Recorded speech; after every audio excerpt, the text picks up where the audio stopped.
పహల్గాంలో ఉగ్రదాడులు జరిగి 15 రోజులు గడిచిపోయింది.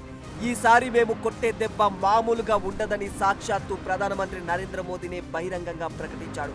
ఏంటి, మన సైన్యం దూకుడు చూపించడం లేదు అనుకుంటున్న టైంలో వాళ్ళ గుండెలు అదిరిపడేలా మీరు ఒక్క చోట దాడి చేస్తే మేము ఒకేసారి 9 చోట్ల దాడి చేస్తాం, దిక్కున్న చోట చెప్పుకో అన్నట్లు పాక్ ప్రేరేపిత ఉగ్రవాద శిబిరాలపై విరుచుకుపడింది భారత సైన్యం.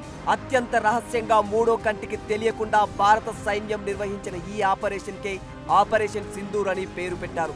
భారత మాత నుదుటిన ఉండే సింధూరాన్ని తాకే ప్రయత్నం చేస్తే మనం కొట్టే చావు దెబ్బ ఏ రేంజ్ లో ఉంటుందో పాకిస్తాన్కు అర్థమయ్యేలా భారత త్రివిధ దళాలు కలిసి ఎయిర్ స్ట్రైక్ నిర్వహించాయి. ఆయా విభాగాలకు ఉండే ఎయిర్ ఫోర్స్ బలాలను పాక్ ఆక్రమిత కాశ్మీర్, పాకిస్తాన్లోని 9 వేరువేరు ప్రాంతాలకు పంపించి శత్రువు మన ఉనికిని కనుక్కునే లోపే మొత్తం నేలమట్టం చేసేశారు. ఈ ఒక ఆపరేషన్ భారత సైనిక శక్తినే కాదు, ఆ సైనిక శక్తికి మహిళా నాయకత్వం వహిస్తే ఎలా ఉంటుందో కూడా ప్రపంచానికి చాటి చెప్పింది. ఈ ఆపరేషన్ కి వింగ్ కమాండర్ వ్యోమికా సింగ్ నాయకత్వం వహించారు. అసలు ఆపరేషన్ సింధూర్ కి నాయకత్వం వహించిన వింగ్ కమాండర్ వ్యోమికా సింగ్ ఎవరు? ఈ ఆపరేషన్ ని ఎలా లీడ్ చేసింది? వింగ్ కమాండర్ వ్యోమికా సింగ్ భారత వైమానిక దళంలో ఒక అనుభవజ్ఞురాలైన హెలికాప్టర్ పైలట్. ఆమె 2500 గంటలకు పైగా విమానయాన అనుభవాన్ని కలిగి ఉంది. కఠినమైన జమ్మూ కాశ్మీర్ ఈశాన్య సరిహద్దుల్లో ఆమె అనేక ఆపరేషన్లు ముందుండి నేతృత్వం వహించారు. అంటే అర్థం చేసుకోవచ్చు ఆమె ధైర్య సాహసాలు ఎలాంటివో. 2019 డిసెంబర్ 18న ఆమె ఫ్లయింగ్ బ్రాంచ్ లో శాశ్వత కమిషన్ను పొందారు. అయితే ఏదైతే పహల్గాం ఉగ్రదాడికి ప్రతిస్పందనగా భారత సాయుధ దళాలు పాకిస్తాన్ ఆక్రమిత కాశ్మీర్లోని 9 ఉగ్రవాద శిబిరాలపై దాడులు నిర్వహించారు. ఈ దాడుల వివరాలను మీడియాకు తెలియజేయడంలో వ్యోమికా సింగ్ కీలక పాత్రను పోషించారు. పాకిస్తాన్ ఎలాంటి మిషన్ కు పాల్పడినా భారత్ సిద్ధంగా ఉంది అని పాకిస్తాన్ కు వ్యోమికా సింగ్ ఒక స్వీట్ వార్నింగ్ ని ఇచ్చింది.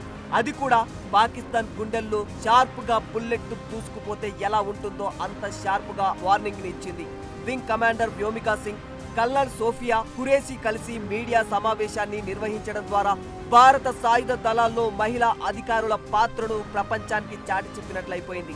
వింగ్ కమాండర్ వ్యోమికా సింగ్ నాయకత్వం, నైపుణ్యం, దేశంపై ఆమెకున్న ప్రేమ, దేశభక్తిని కనబరుస్తున్నాయి. భారత సాయుధ దళాల్లో ఆమె పాత్ర, మహిళా అధికారుల ప్రాముఖ్యతను, ఆమె నాయకత్వ సామర్థ్యాన్ని చాటి చెప్పింది. ఫైనల్ గా ఆపరేషన్ సింధూర్ ద్వారా భారతదేశ శక్తిని వ్యోమికా సింగ్ ప్రపంచానికి మరోసారి రుచి చూపించిందనే చెప్పుకోవాలి. మొత్తంగా ఈ దాడుల్లో పదుల సంఖ్యలో ఉగ్రవాదులు ప్రాణాలు కోల్పోయారని, వారి భవనాలు, స్థావరాలు అన్నీ నేలమట్టమయ్యాయని వార్తలు వస్తున్నా అలాంటిది ఏం లేదు, మా వాళ్ళకి ఏం కాలేదు, 5 చోట్ల మాత్రమే భారత సైన్యం దాడి చేసింది, మేము కూడా బదులిస్తామని పాకిస్తాన్ ప్రధాని షహబాజ్ షరీఫ్ మనం కొట్టిన చావు దెబ్బను కవర్ చేసుకునే ప్రయత్నం చేస్తున్నారు. మరో దరిద్రం ఏంటంటే ఆపరేషన్ సింధూర్ తర్వాత భారత సైన్యానికి చెందిన 2 స్థావరాలను తాము ధ్వంసం చేశామని పాక్ ఆర్మీ చెప్పినట్లుగా అక్కడి సోషల్ మీడియాలో తెగ ప్రచారం అవుతోంది. దీంతో భారత ప్రభుత్వం అప్రమత్తమైంది. ఫ్యాక్ట్ చెక్ చేసి పాక్ నీచ బుద్ధిని బయట పెట్టింది. పాక్ సైన్యం సోషల్ మీడియాలో చేస్తున్న ప్రచారం అంతా నకిలీదే. ఆ వీడియోలన్నీ పాతవి, భారత్ కు చెందినవి కూడా కాదు. పాకిస్తాన్ లోని ఖైబర్ పఖ్తూన్ఖ్వాలో 2024లో జరిగిన ఘర్షణలకు సంబంధించిన వీడియోలను, ఐర్లాండ్ లో జరిగిన మరో దాడులకు సంబంధించిన దృశ్యాలను వారు షేర్ చేస్తూ ఉన్నారు. ఇలాంటి అవాస్తవ ప్రచారంపై అప్రమత్తంగా ఉండాలని భారత ప్రభుత్వం సూచించింది. సో వ్యోమికా సింగ్ ధైర్య సాహసాలపై మీ అభిప్రాయం ఏంటో కామెంట్ రూపంలో తెలియజేయండి. For more videos like this, subscribe Big TV channel.